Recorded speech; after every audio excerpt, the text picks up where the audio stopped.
ప్రభువైన యేసయ్య అతి శ్రేష్టమైన నామంలో ఈ ఉదయకాల ప్రశస్త ధ్యానాలకు ఆహ్వానం. ఈ ఉదయకాలము వెళ్ళే ఈ క్లుప్త ధ్యానాలు మన కుటుంబాలను వెలిగించాలని, మన సార్వత్రిక సంఘ వారి యొక్క హృదయాల్ని వెలుగులతో నింపాలని, మనసులను సంతోషంతో ఆనందంతో నింపాలనేదే నా హృదయ వాంఛ. ఈ ఉదయం పాత నిబంధన గ్రంథంలో రూతు అనే పేరు చాలా ప్రాముఖ్యమైనది. రూతు అనే హెబ్రీ నామకరణానికి అర్థం స్నేహితురాలు, అలాగే అందమైనది. ఈ రెండు కూడా ఆ రూతుకి తగినవే, పేరుకు తగినట్లుగానే ఆవిడ ఉన్నది.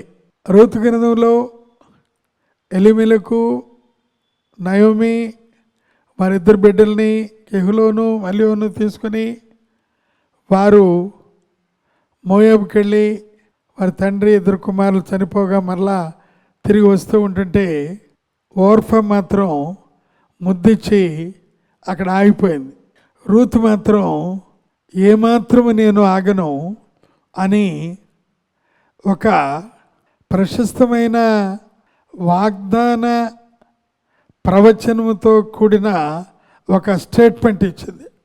ప్రవచన వాగ్దాన సారాంశం రూతు గ్రంథంలో 1:16 శ్రేష్టమైన స్టేట్మెంట్. ప్రియులారా, ఇది నిజంగా ఈరోజు చదువుకునే మనకు కూడా చాలా చాలా ఆశీర్వాదకరమైన స్టేట్మెంట్ ఇది. దాన్ని మనం నిజంగా వినకుండా ఉండలేం. ఈ రకంగా ఆవిడ అన్నది. రూతు వాళ్ళ అత్తగారితో, వాళ్ళ అత్తగారు, అమ్మ ఇక్కడ ఉండిపోమ్మా, నువ్వు ఎవరిని బిడ్డవి, నీకు వివాహం అవుద్ది, నువ్వు బిడ్డలు కానీ ఇక్కడే ఉండిపోమంటే ఈ మాటలు రూతు అంటుంది.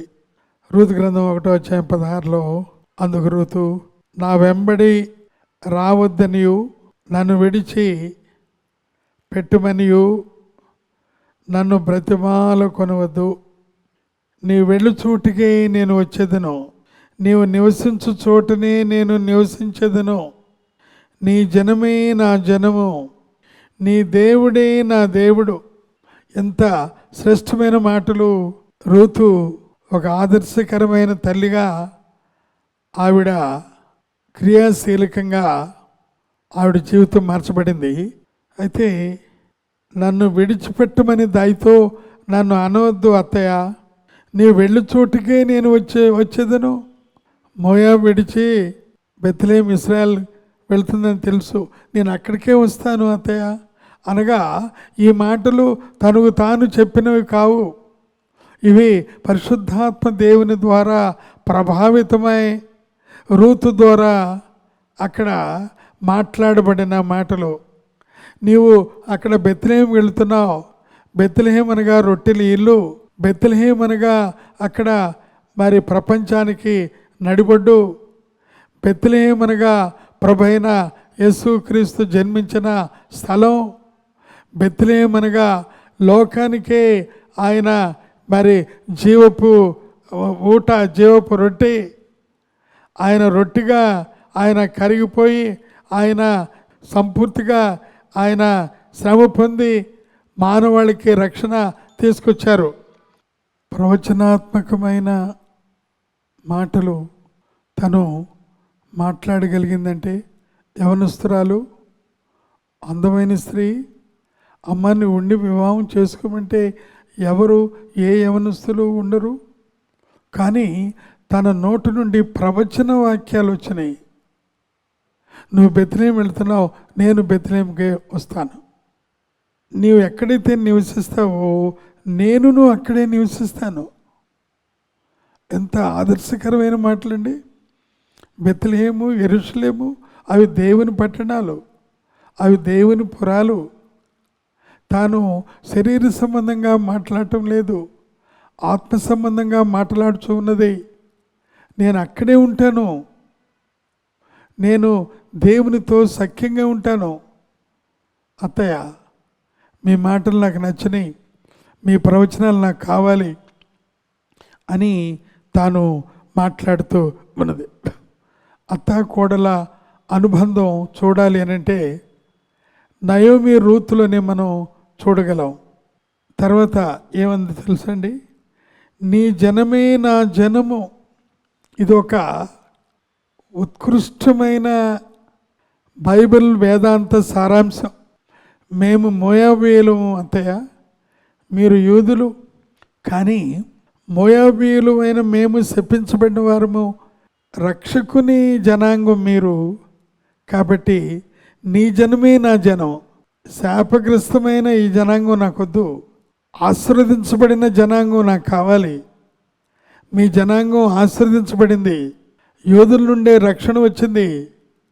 ప్రభు అయిన యేసయ్య యోధుల నుండే ఆయన ఉద్భవించారు అని తన జ్ఞానానికి మించిన మాటలు రూతు చెప్తూ ఉంటుంటే మనందరికీ చాలా ఆశ్చర్యచకితమైన మాటలు.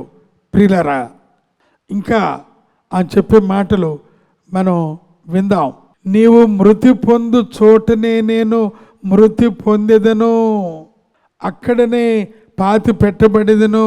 అనగా నీవు మృతి పొందే వరకు అక్కడే ఉంటాను. క్రైస్తవ సిద్ధాంతం ప్రకారం, బైబిల్ సిద్ధాంతం ప్రకారం పాతి పెడతారు కదా అత్తయ్య, అలాగే నేను కూడా అక్కడే పాతి పెట్టబడేదను. అనగా తాను చిన్నది అయినా ఎంత లోతుగా వెళ్ళిందంటే క్రైస్తవ నిరీక్షణ, క్రైస్తవ పునరుద్ధానము, దేవుణ్ణి ఎదుర్కొనటం, ఈ యొక్క పాప పంకిలమైన ఈ యొక్క ఆలోచనలో లేకుండా ఆవిడ ఆలోచన అంతా చాలా శ్రేష్టమైన ఆత్మీయమైన ఆలోచనలోనికి తాను వెళ్ళగలిగింది. చాలా సంతోషం ఆయన మాట. అక్కడే నేను పాతి పెడతాను, అక్కడే నాకు పునరుద్ధానం కూడా మరలా జరుగుతుందని అర్థం. ఇంత గంభీరమైన మాటలు తాను చెప్పగలిగింది. మరణము తప్ప మరి ఏది నన్ను ప్రత్యేకించిన ఎడల లేదు, నన్ను ప్రత్యేకించదు అని. కాబట్టి ఇది భావగర్భితమైన ప్రవచనం, ఆత్మీయమైన వాగ్దాన సారాంశం. ఇది రూతులో మనం గమనించాం, రూతులో మనం గమనిస్తూ ఉన్నాం. అందువలన ఆ రూతులో మరి సద్భావన, సత్ప్రవర్తన ఇవన్నీ ఉన్నాయి కనుక రూతు గ్రంథం 3వ అధ్యాయము 10వ వచనము మనం చూస్తే నయోమి ఒక మాట రూతు అంది, నా కుమారి, యెహోవా చేత నీవు దీవెన నొందిన దానవు. కొద్దివారే కానీ గొప్పవారే కానీ యవనస్తులను నీవు వెంబడింపక ఉండటం వలన నీ మునుపటి సత్ప్రవర్తన కంటే వెనుకటి సత్ప్రవర్తన మరి ఎక్కువైనది. కాబట్టి నా కుమారి భయపడకము. అనగా మరి వెనుక వివాహానికి ముందు నువ్వు ఎలా ఉన్నావో నాకు తెలియదు, అప్పుడు కూడా నీ గురించి మంచి సాక్ష్యమే విన్నావు. ఒకవేళ ఎన్ని మంచి సాక్ష్యాలు విన్నా అప్పుడేమైనా తప్పటడుగులు వేసావేమో నాకు తెలియదు. కానీ అప్పటికంటే కూడా నువ్వు ఇప్పుడు ఇంకా ఎక్కువగా నీవు కదా ఏం చెప్పింది, నీవు వెనుకటి సత్ప్రవర్తన మరి ఎక్కువైనది. ఇప్పుడు నీ సత్ప్రవర్తన ఎక్కువగా ఉన్నదని సాక్ష్యం చెప్పింది. చివరిగా ఒక మాట, అది ఆమె సద్భావముతో ఈవిడ ఎవరు, ఈ యొక్క రూతు సద్భావముతో ఆమె ఉన్నది. 4-10వ వచనాన్ని మనం చదువుకున్నట్లయితే దానిలో ఆశ్చర్యకరమైన విషయం మనం ఒకటి చూస్తూ ఉన్నాం. ఇక్కడ ఈయన అంటూ ఉన్నాడు బోయజు, నేను మహులోను భార్య అయిన రూతును మోయాబీరాలిని సంపాదించుకొని పెళ్లి చేసుకొనుచున్నాను. దీనికి మీరు ఈ దినమున సాక్షులై ఉన్నారని పెద్దలతోనూ ప్రజలతోనూ చెప్పాను. అందుకు పురద్వారమున ఉండిన ప్రజలందరూ పెద్దలను మేము సాక్షులం. యెహోవా నీ ఇంటికి వచ్చిన ఆ స్త్రీని ఇశ్రాయేలీయుల వంశపు వర్ధిల్ల చేసిన రాహేలును పోలినదిగా లేయను పోలిన దానిగా చేయును గాక. కాబట్టి అంత శ్రేష్టమైన ఆధిక్యత కలిగిన గుణగణాలు కలిగిన దైవ వాక్య బీజాలు కలిగిన ఒక స్త్రీగా ఒక మోయాబీరాలికి అవి అందినవంటే అది నిజంగా ప్రశంసనీయం ప్రియులారా. అలాగే చివరిగా ఆయన వివాహం చేసుకున్నాడు. పొన్నంటి మరి బిడ్డను తాను కన్నది ఆ యొక్క రూతు. బోయాజు రూతును పెండ్లి చేసుకుని యెహోవా ఆమె గర్భవతి అగునట్లుగా అనుగ్రహించను గనుక ఆమె కుమారుని కనెను. అప్పుడు స్త్రీలు, ఈ దినమున నీకు బంధువుడు లేకుండా చేయని యెహోవా స్తుతింపబడును గాక. ఆ బిడ్డను అప్పుడు నయోమి ఆ బిడ్డను తీసుకుని కావిగిట నుంచుకునే దానికి దాదిగా ఉండెను. అతనికి ఓబేదు అనే పేరు పెట్టిరి. దేవునికి స్తోత్రాలు కలుగును గాక. ఓబేదు, రూతు, బోయజు కూడా దేవుని వంశావళిలో లిఖించబడ్డారు. దేవునికి ఎంతో స్తోత్రం కలుగును గాక. ఈ ఉదయకాలం వాక్యం వినే నీవు స్త్రీ కానీ పురుషుడు కానీ దేవుని వంశావళిలో లిఖించబడ్డావా? దేవుని వంశావళిలో లిఖించబడాలంటే ప్రభువైన యేసయ్య రక్తం చేత విమోచించబడి కడగబడిన వారు. ఆ రకంగా నయోమి వలె, రూతు వలె మన తల్లులు ఆ గొప్ప ప్రఖ్యాతిగా ప్రశంసలో వారు ముందుకు కొనసాగుదురు గాక. ఆమెన్. పరిశుద్ధుడా, ప్రేమగల మా పరలోక తండ్రి, స్తోత్రాలు, స్తుతులు, వందనాలు. రూతు గ్రంథంలో రూతును మా కళ్ళ ముందుకు తీసుకొచ్చావు. అనేకులకు ఆదర్శమైన ఒక తల్లిగా చేశావు.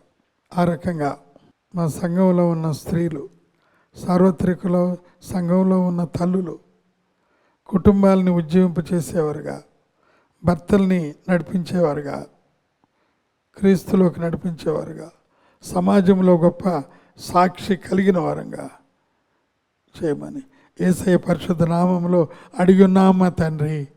ఆమెన్. తండ్రి, కుమార, పరిశుద్ధాత్మ త్రియేక దేవుని ప్రేమ, కృప, సమాధానం మనందరికీ ప్రత్యేకంగా ఉదయకాల ధ్యానాల్లో వీక్షిస్తున్న ప్రతి బిడ్డకు తోడేవుని నడిపించును గాక. ఆమెన్.